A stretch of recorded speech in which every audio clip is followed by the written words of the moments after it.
I enjoyed Morbius, and I don't care who knows it. That's right. In fact, I kind of hinted at it in a tweet when I got out of the press screening, and then some of you were mean, so I deleted the tweet because you were being mean to this movie. You're not giving it a fair chance, man. But one of you responded and was like, Grace, if you gave Moon Knight a rotten tomato and you give Morbius a fresh tomato, well, it's happening. I'm sorry. I've seen other episodes of Moon Knight. You have not.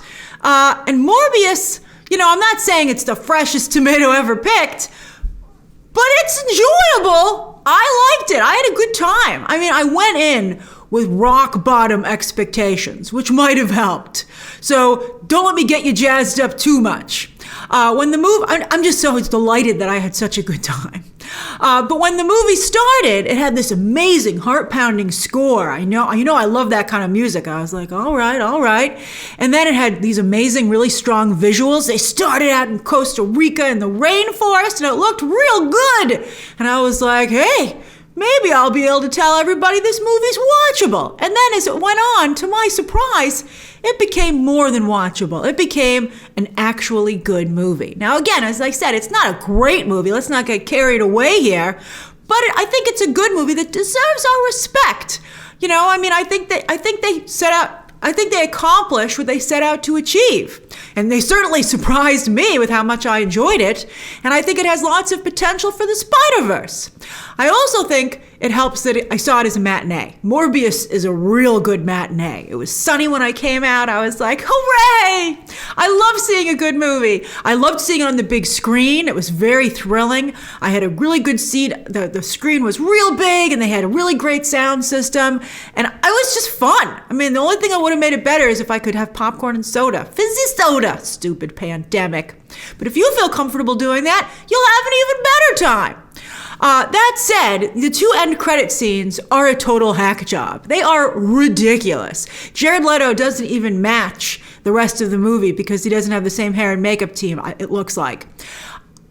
We'll talk about them in a separate video. It's a shame that's the note that the movie ends on because that's what a lot of people will walk away with. But before those scenes, and I think those scenes are necessary because they're building a Sony corner of the MCU, right?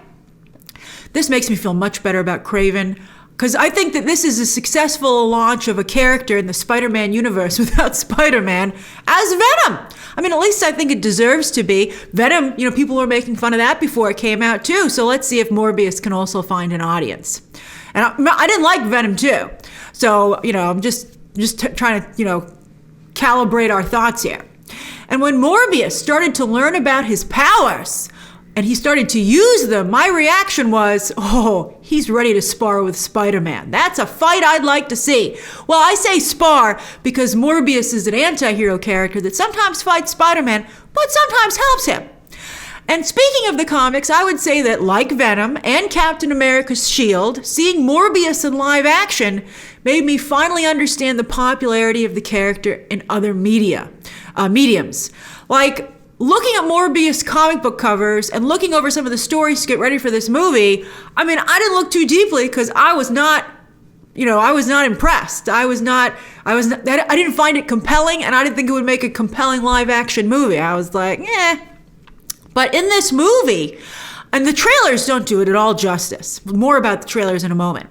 But I suddenly get the idea of what makes a living vampire. Like in the I was reading about vampires versus living vampires, and I was like, that's so stupid. And then I saw it in the movie, and I was like, oh, that's cool. And I love that, like in the comics, it ends up not just being Morbius who walks among us. Wink, wink, nudge, nudge. See, the trailers have actually shown very little of this movie. Like, for instance, Matt Smith has a substantial role in the film. He is the co-star. And any vampire movie that co-stars Jared Leto and Matt Smith, well, yes, please. It's really great. And Morbius is perhaps best described as a really good entry in the vampire genre. You know what it reminded me of? Daybreakers, a movie I also saw as a matinee.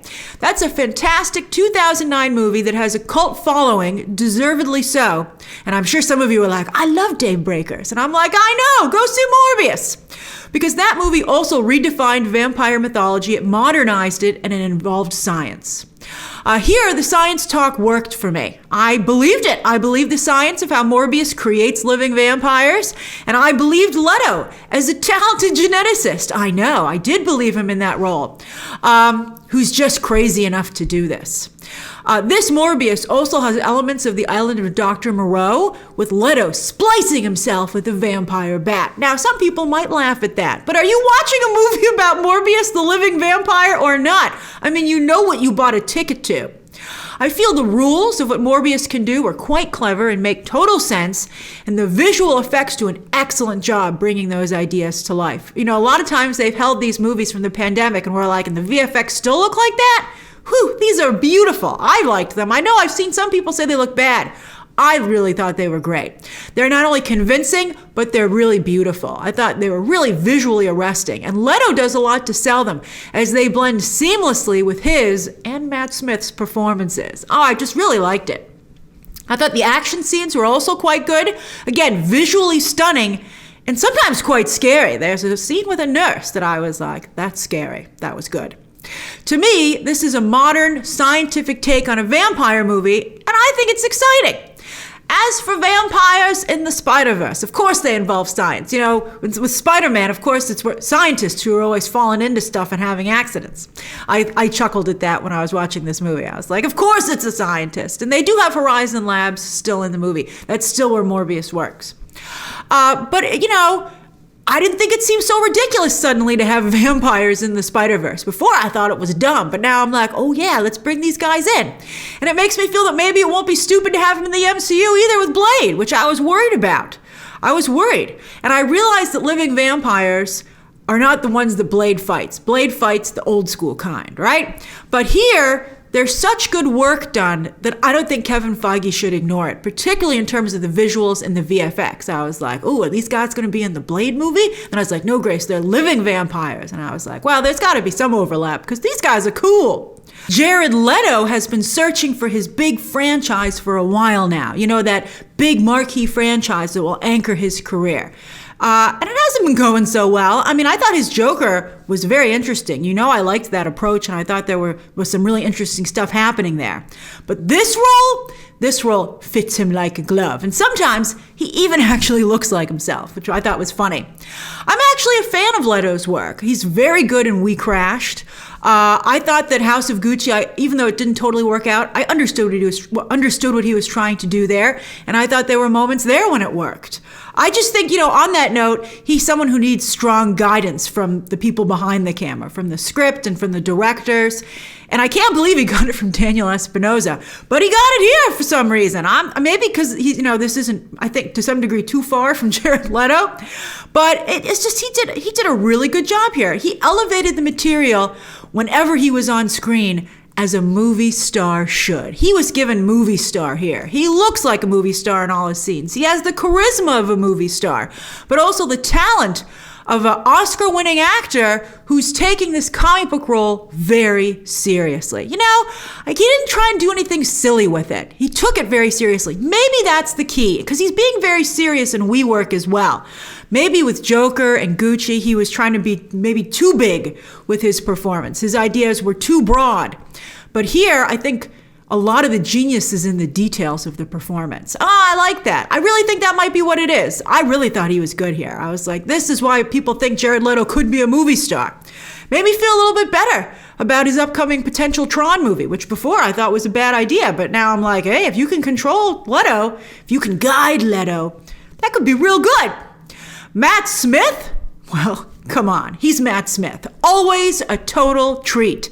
Very little of him, again, has been shown in the trailers, and it's a real joy to see him cut loose here and really relish his role. I don't want to spoil it for you, but if you're a Matt Smith fan, you will be quite happy. Adria Arjona does a nice job, and true to the comics, there are hints that she will not stay Morbius's co-worker, fellow doctor, and love interest for long. Yay! I was happy about that. I mean, I feel bad that she was mostly just the love interest here, but she did a nice job. But there are hints of more to come, and I hope we get to see it. Well, Jared Harris, always a welcome addition. Love that guy. Tyrese! Remember how happy he was to sign on for this film and to get a multi-picture deal? But his sci-fi artificial arm is gone. He just has two regular arms. So while he does, I mean, there was one scene where I was like, is he supposed to have a bionic arm? But I looked and I was like, no, that looks like his regular arm. So I think they cut it out because we saw him filming with it. So I think it's interesting they chose, I mean, maybe this movie's been whittled down substantially, but I think that they were right to do it because whatever they ended up with works. But Tyrese, he's very good as FBI agent Stroud from the comics. But Al Madrigal has all the good jokes as his partner, and it easily steals the scenes that they're in because Tyrese doesn't have a sci-fi, electronic, artificial arm to boost his performance. And Tyrese is such he provides the comedic relief in the Fast and Furious movies, so it's weird to see him as the straight man here. Well, Al Madrigal gets all the jokes. I'm like, that's weird. But I have to say, Tyrese did a very good job in the more serious side of the scenes. I believed him as an FBI agent. I thought he had authority. Finally, I want to give a shout out to composer John Ekstrand, who really did a fantastic job on the score. I'm going to buy it for working out. It's really cool. I mean, especially with the opening and closing credits, I was like, oh yeah, I'm into this. I mean, I wait. We knew there were only 2 end credit scenes going in, but I was like, maybe they snuck in a third. I got to know for sure. So many of us in the press had to wait, as we do in every press screening, for the entire credits to run. But I enjoyed it. I was like, this is good music. I like it a lot. And I also have to say, director Daniel Espinosa, again, deserves a shout out. I've seen a few of his movies, and they're fine. But I never was like, oh, who's this Daniel Espinosa guy? Let's get him another movie. I'm surprised Sony said that. But this is by far the best thing I've seen him do. I mean, I guess some people might just dismiss this movie as the sexy nightclub vampire movie, right? But I don't think that's fair. I think that's being a hater. Try and be open-minded. I mean, at the end of the day, if you don't like it, fine. But try to be honest with yourself. Were you open-minded to what they were trying to do here? I mean, Jared Leto looks like modern Dracula to me. And I mean, he really can pop a coat collar, just as he did as the Joker. And I found Matt Smith's look really original. I thought he was mesmerizing. So I hope you give this movie a shot. Again, great matinee. Discount day at the movies, you will be thrilled. And hey, as again, scientists, right?